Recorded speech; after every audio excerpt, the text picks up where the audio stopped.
Hello, this video will be part of an ongoing series. I'll put the links in the description to the earlier parts. It's been a focus on harmonic numbers, what might be called, but especially how it applies to the quadrivium, so arithmetic, geometry, music, and astronomy. Also, weights and measures and Masonic tracing boards, which evolved from earlier craft guilds, which were engineers, masons, stonemasons, and the tools which they've been using since antiquity. I mean, Egyptian temples, for instance. Now, the pyramids, obviously not, because there's no real writings or carvings or anything like that to talk about those things. So, but when it comes to the great temples of Egypt, just roughly say the Middle Kingdom onward, places like Luxor, Abu Simbel, these types of temples, what we have is the compass and the square measuring rods. This has been used, these symbols have been used consistently throughout from that period up until to this day. And in the last 50 years, we've moved to electronics and to modern equipment.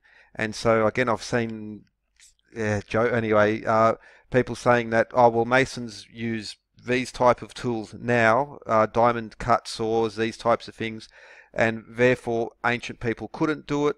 However, before the introduction of diamond tip saws, pneumatic drills, these types of things, stonemasons have been at their art, at their craft for centuries before.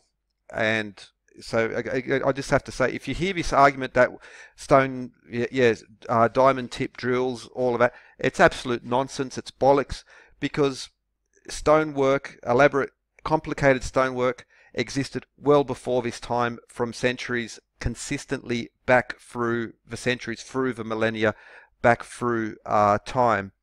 And, well, okay, that's something else. Harmonic numbers, these symbols. So, again, chisel, the trowel, the ruler, the compass and square, even the bell for signifying music, the hourglass, a measurement of time. These are all the square again, the plumb bob, the basic tools of measurement and the craft of stonemasonry, of engineering, again, back consistently throughout time. Doric and Ionic and Corinthian. Now, I've been talking about the long foot as well throughout this series, and how these particular numbers are at beautiful conversion points between multiple sets of measure, and Doric and Ionic are some of the most important ones, because Dorian and Ionian are also musical modes. But weights and measures, engineering, because, well, gods of knowledge, whether it was Thoth in Egypt, Hermes to the Greeks, Mercury to the Romans, and Nuar and Fuzi to the Chinese. You'll see again consistently the importance of gods and weights and measures. And so like Hermes is literally carrying a wand, and a wand literally translates to a measuring rod. And so again, we see the same themes of measure, which is essentially symbols of science. What is the scientific method based on? Measurement and observation. And, well, got weights and measures, knowledge, science, engineering.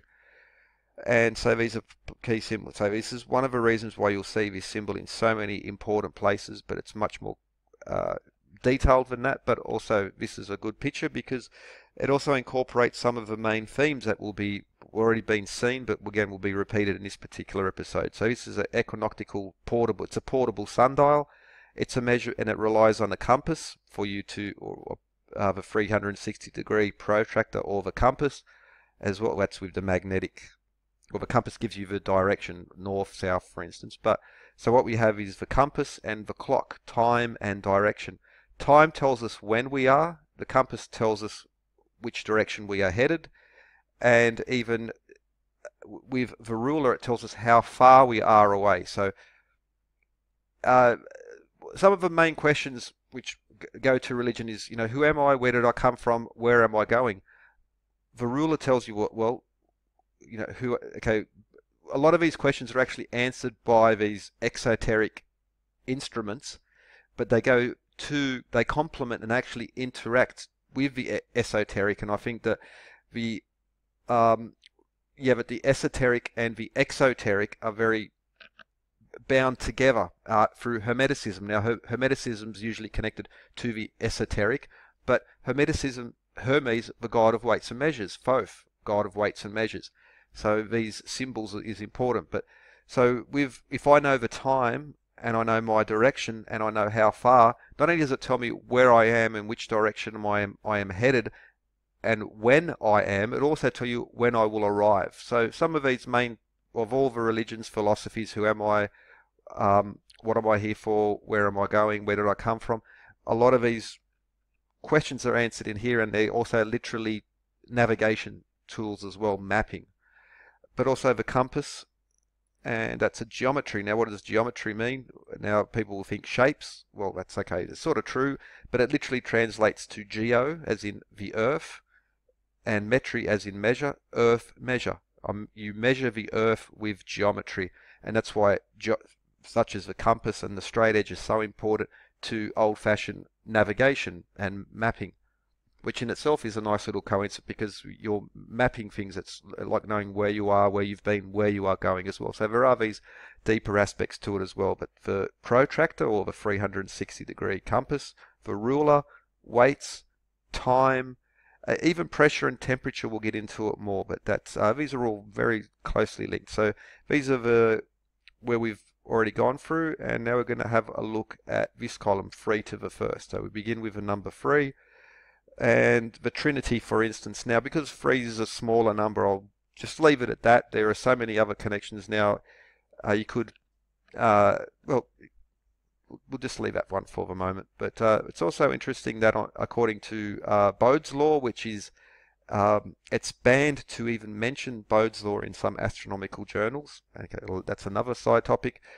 But so, well, beginning with geometry. So the first polygon, or the first shape we have, is a three-sided, the pyramid, or triangle, sorry, 3, and the golden rule of Bode's law is plus 4 over 10.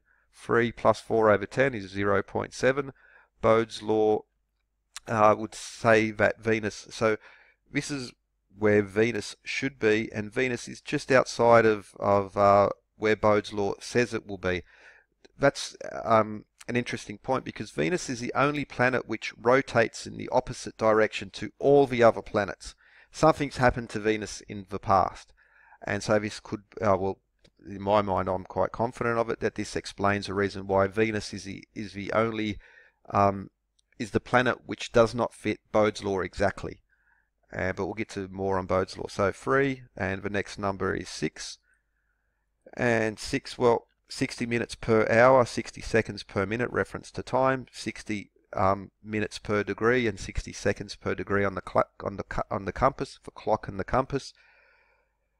600,000 long chain, so the long foot once more describes the equatorial circumference of the Earth at 7,920 miles.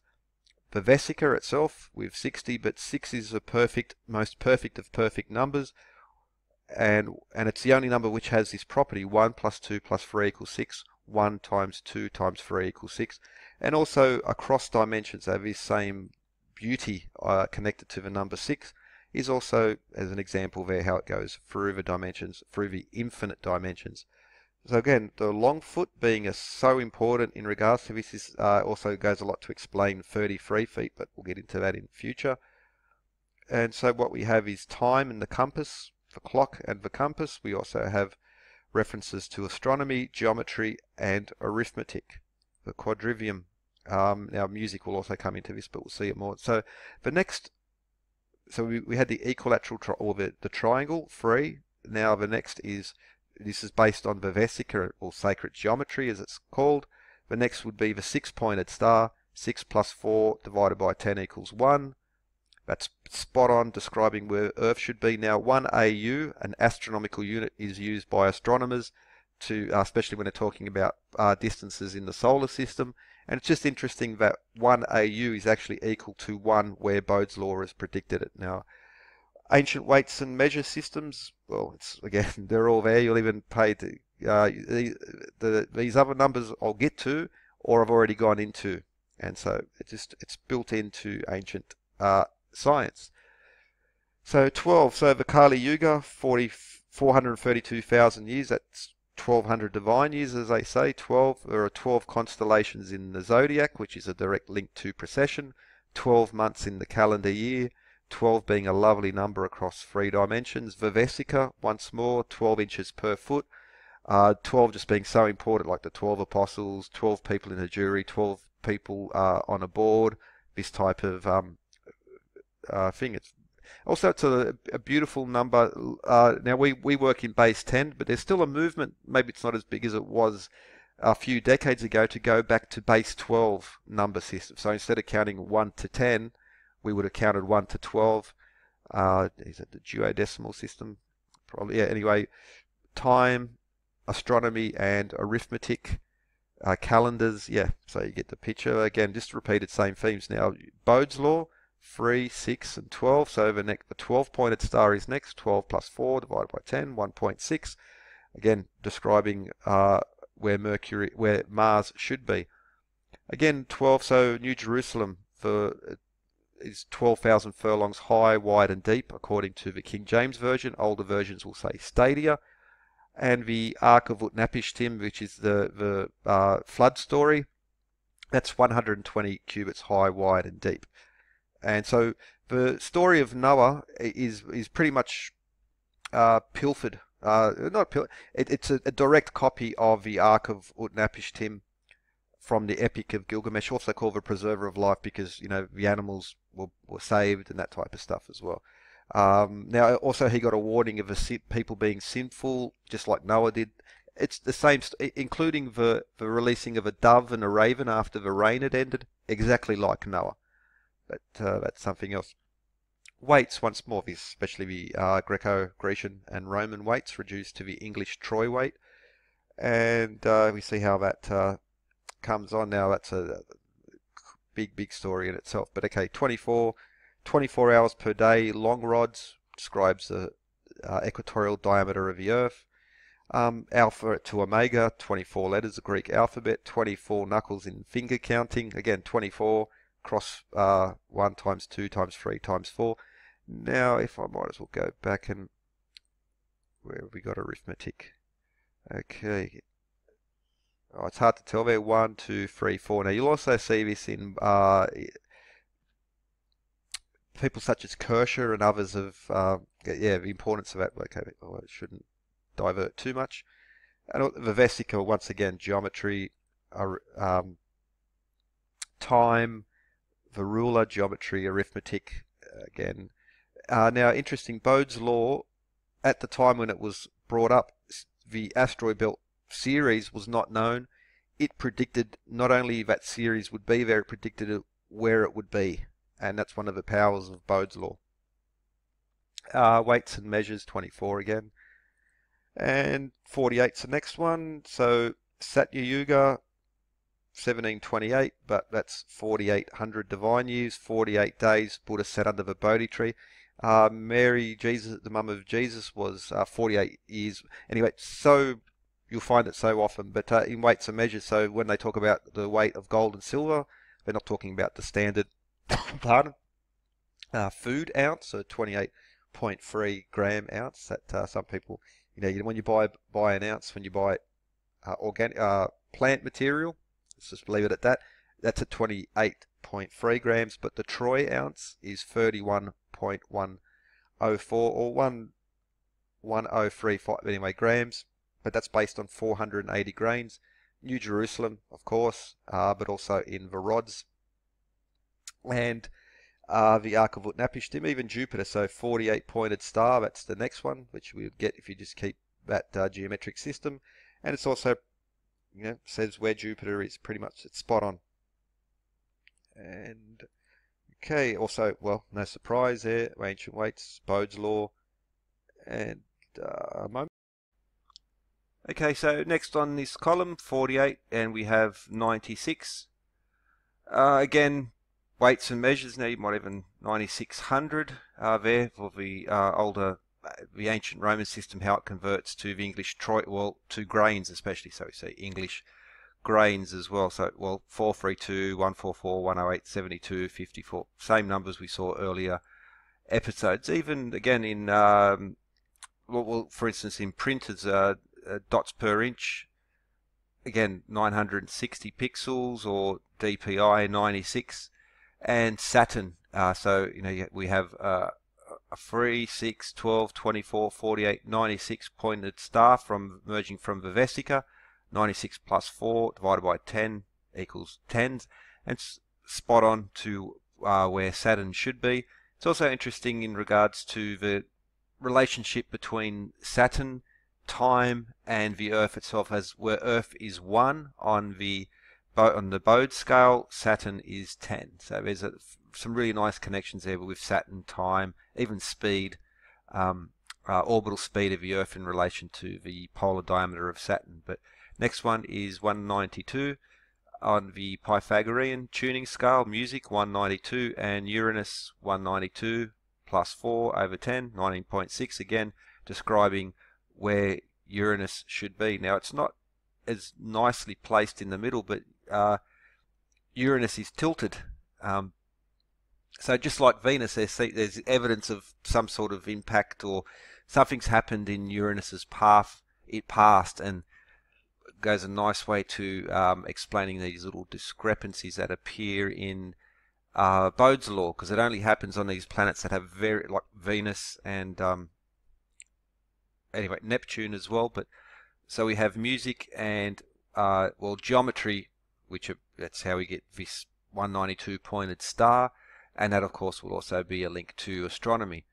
Also, well, the weight scales, once again, same. All of these systems just come back onto one another.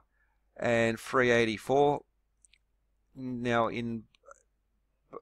well, one of the really cool things about 384 feet, and here I have Doric, Ionic, and Samian measure scales, and just again you'll see how these are 6, 12, 24, 48, 36, 108, 144, 432, 576, 1296, again 144. These are all, well, even 64, so we see there 64. These are all the harmonic numbers appearing, and at this particular measurement we have these archaic systems of measure just happen to come together with the so this column is what's considered the modern English foot. Now again, just like with the meter, absolute BS. This is not modern, even modern as I mean in the last 400 years. This is an ancient system, very, very ancient system. This is a World War II memorial in Washington, 384 feet. This is a Salamis stone. The stone itself, well, it's at a 2:3 ratio, and it also incorporates the Doric, the Ionic, the Samian, as well as here we see the modern English foot being represented in the Salamis stone. So the foot here, that's it there. That is the modern foot that we know, and this is from the Salamis stone at least 2,500 years ago. 348. Okay, we could finish off with Bode's, but you're starting. If you haven't got the point, well, anyway, this continues on. Systems of measuring spatial measure, as in the ruler, measurements of time, measurements of the compass, of the protractor, of direction, and again connecting with astronomy, connecting with the quadrivium, music, geometry, astronomy, and arithmetic. And so this is what we get consistently we see in ancient temples as well. So I just showed which is a modern temple, but even the most hardcore denialist doesn't, because it's just the written record in regards to, inverted commas, sacred geometry, esoteric, hermetic tradition in the design of Washington itself is so apparent that even the most die-hard denialist can't deny it, or they won't. Anyone who tries to deny it, they don't know jack, because it's again, this is written. It's now Canberra in Australia is the same thing. Walter Burley Griffin was the architect. Even in the literature, even when he spoke about it, did interviews, he talked about these type of features. Might not have used those exact words, but Nathan Richter was his professor when he studied in Chicago.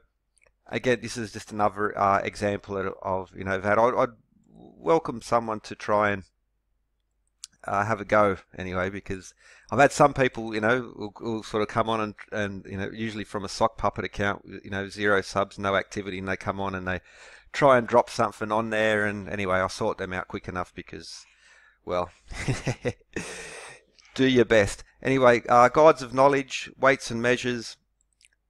This is what's happening in this system. The Hermetic tradition goes back very, very long time, but even in just the last couple of centuries, okay, the last 5 centuries, it describes our world. Hermeticism is about natural science, anything more than anything else. The modern sciences, as we know them now, emerge directly from these so-called pseudo-religious Hermetic principles, and those who will diminish this, they do a great disservice. Not just okay, it's not their job to defend Hermeticism, but when they defend the scientific history and sort of try and separate it from this earlier period, either they're doing it as a dogma, and I choose that word as almost a religious dogma, that they choose to separate this because they don't want to accept the recorded history of these things. They have an agenda. They have something to protect, and well, it's very unscientific. It's non-research, and yeah, do your best, buddy. Do your best. Anyway, clock, the time, compass, the ruler, geometry, the quadrivium. All of these aspects are again quite ancient. Been written in. They still define our world today, and they were, in a way, in many ways, this system is much superior to ours because it incorporates several different fields into under one umbrella. We now are so specialized that a geologist has no idea what's going on with a biologist, has no idea what's going on with any other field. This is not good.